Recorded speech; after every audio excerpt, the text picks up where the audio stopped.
Si Sarah Feldman, Georges Fenech, Gérard Magic Carrero est de retour. Et on est vraiment content parce que vous avez subi une intervention chirurgicale et j'espère que tout va bien. Dans le meilleur des mondes, cher Gérard. Rien que de vous voir, je me sens bien. Je suis bien d'accord avec vous et c'est votre meilleure thérapie. Gauthier Lebret et Olivier Guénec. Alors, l'info du jour pour moi. Trump n'utilisera pas la force pour acquérir le Groenland. C'est l'information majeure que je retiens d'un discours qui a été... qui est toujours en cours. Hein. Qui est toujours en cours, mais qui a été assez remarquable. Assez remarquable par la qualité de ce qu'a pu dire Trump, notamment sur l'Europe, parce qu'il nous met en garde sur certaines choses. Et puis, effectivement, alors il y a des propos qui nous mettent mal à l'aise, parce que ce sont des propos qui visent le président Macron, et ils ne sont pas très, très aimables. L'Europe ne va pas dans la bonne direction, dit-il, mais ça, c'est ce que nous disons très, très souvent. Le président américain a déclaré que les États-Unis étaient le moteur de l'économie mondiale, c'est pas faux. Quand l'Amérique prospère, le monde prospère, c'est pas faux là encore. Quand elle va mal, ça va mal pour tout le monde. On est plutôt d'accord avec ça. Pierre de Villiers disait l'autre jour à propos du Groenland qu'il faut mieux sans doute être sous le parapluie américain que sous le parapluie russe, que sous le parapluie chinois, ou le parapluie turc. Parce que c'est ça la réalité. Alors, il ne s'agit pas d'être le vassal de l'Amérique, mais le paratonnerre américain nous a parfois servi dans le passé. Le président américain a ironisé évidemment sur Emmanuel Macron. On va l'entendre dans une seconde. Mais Gérard Carrero, qui a entendu l'ensemble du discours qui se poursuit d'ailleurs. Est-ce que vous êtes d'accord avec moi pour dire que l'information numéro 1 pour le moment, c'est Trump n'utilisera pas la force pour acquérir le Groenland? Absolument. C'est le news, comme on dit, c'est l'information absolue. Il n'utilisera pas la force. Il entreprend dès maintenant, il propose une négociation. Et il dit simplement, il y a une petite menace dans ce qu'il dit là-dessus, il dit s'ils acceptent la négociation, on arrivera à un accord, et s'ils n'acceptent pas, je m'en souviendrai. Il a de dire attention, quand même. Mais c'est clair, il n'y aura pas d'intervention américaine, c'était l'annonce que l'on attendait le plus. Pour le reste, mais alors, qu'on aime Trump ou pas, c'est un discours comme j'en ai pas beaucoup entendu en 50 ans de métier. C'est-à-dire que il a parlé, on ne sait pas très bien si c'était le bon Dieu qui vous parlait, ou le maître de l'Amérique, ou le maître du monde. Il a parlé absolument de tout, outre ce que vous avez dit, le news, c'est ce que vous avez dit, mais il nous a parlé aussi bien, par exemple, de la sécurité dans les villes américaines. Comment il avait rétabli le fait que, par exemple, les restaurants commençaient à rouvrir dans telle ville, il citait des villes, en disant, je me suis promené là, maintenant les restaurants rouvrent, les gens se promènent, etc. Et puis après, il passait au problème, j'aime bien que les gens achètent c'est important que les Américains achètent leur appartement, etc. Alors bien sûr, quand il y a trop de gens qui achètent des appartements, ça fait baisser les prix. Enfin, des tas de trucs qui n'avaient absolument rien à voir.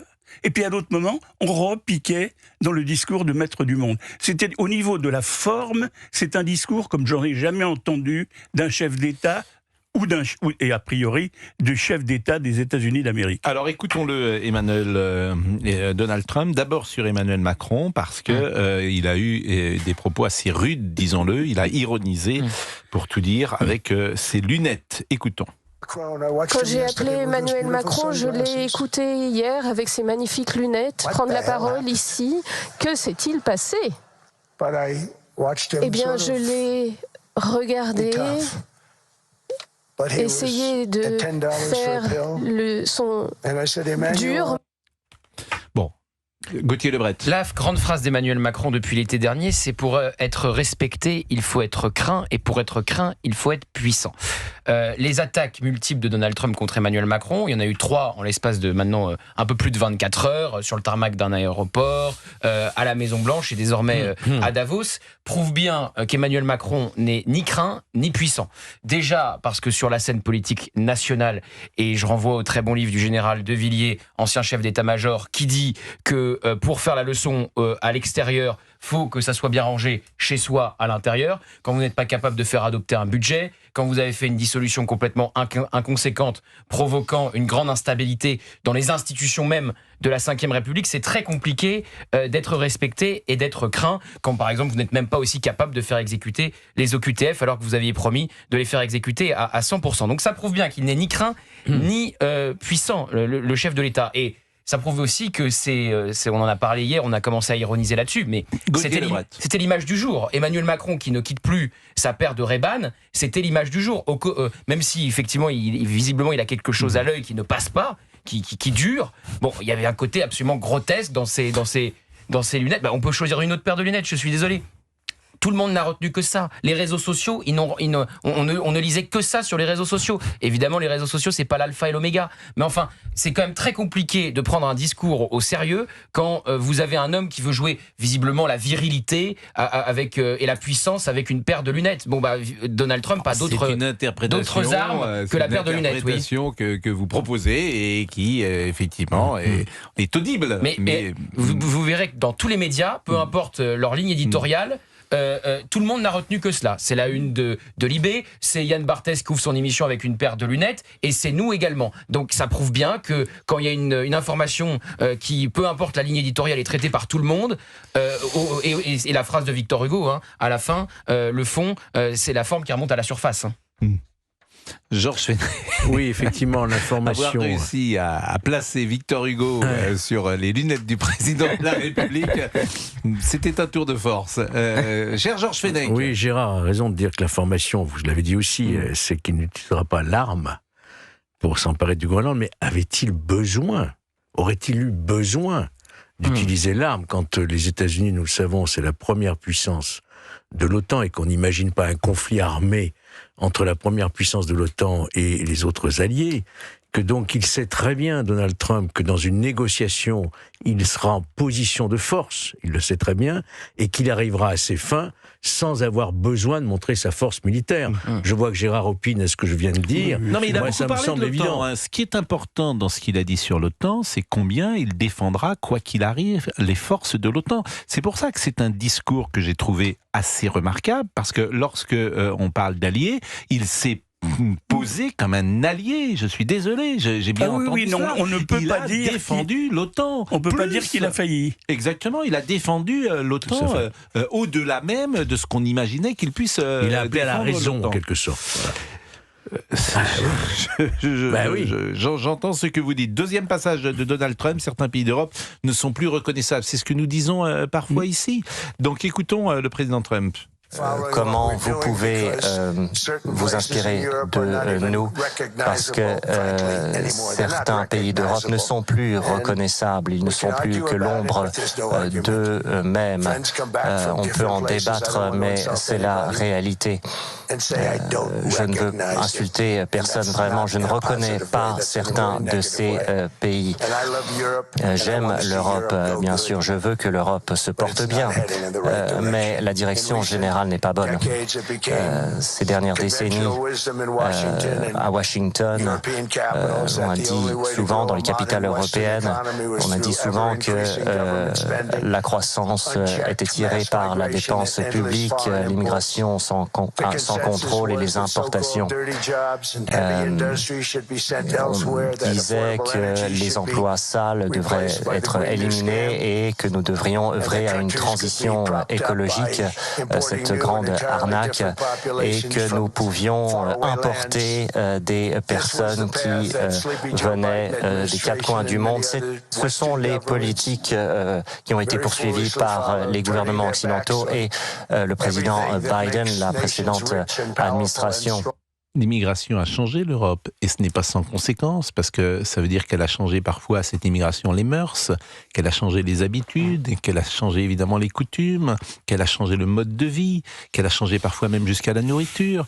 Donc forcément, il y a beaucoup de choses qui changent. Alors, parfois pour le meilleur, l'immigration, ça peut être positif, mais quand une civilisation est percutée de plein fouet par d'autres mœurs, d'autres demandes identitaires, d'autres demandes communautaires, évidemment que tout cela ne se fait pas sans heurts, et c'est ce qui se passe dans certains pays d'Europe, et c'est cela que j'entends.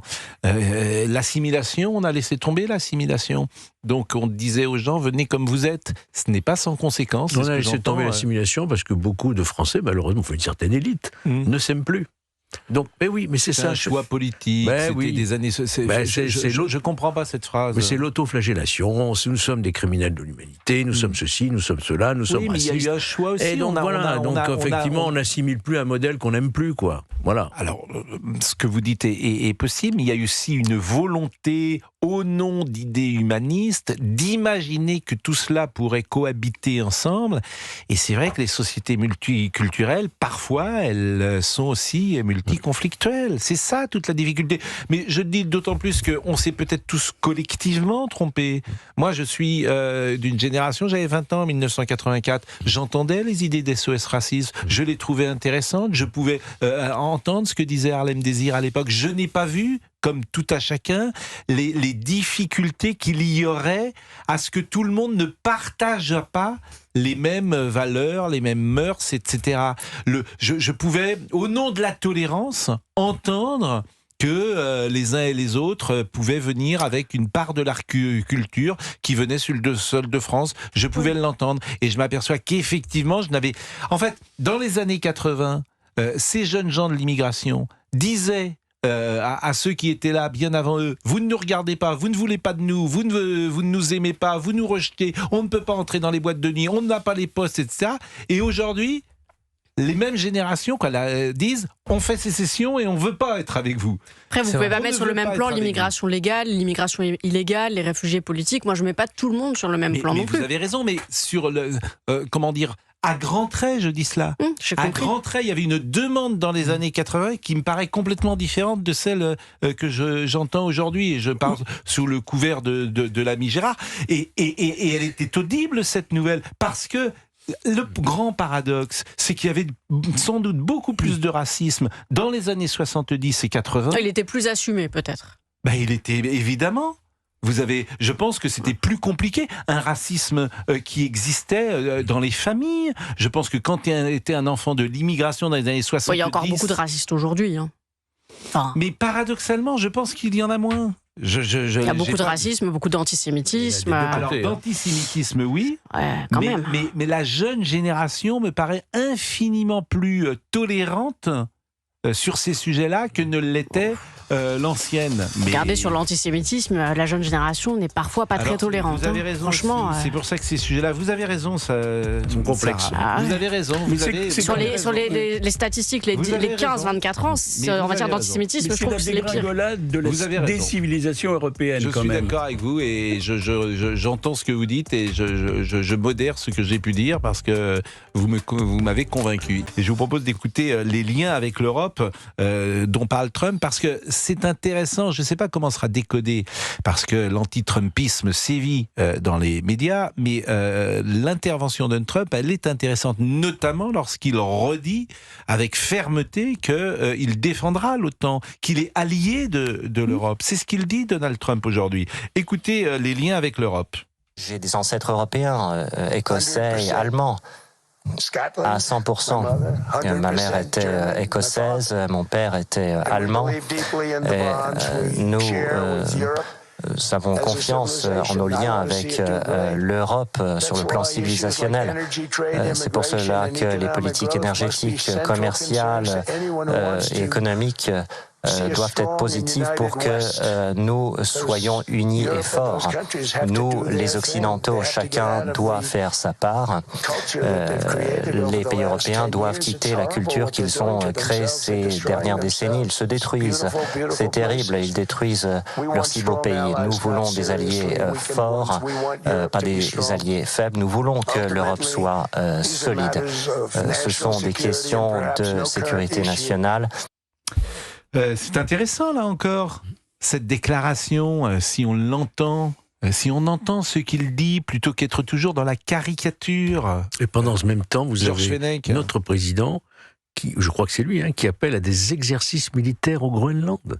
Vous en avez un qui appelle à la raison, c'est-à-dire parlons, discutons, et l'autre qui appelle à faire des exercices militaires. Vous voyez bien qu'il y a un problème.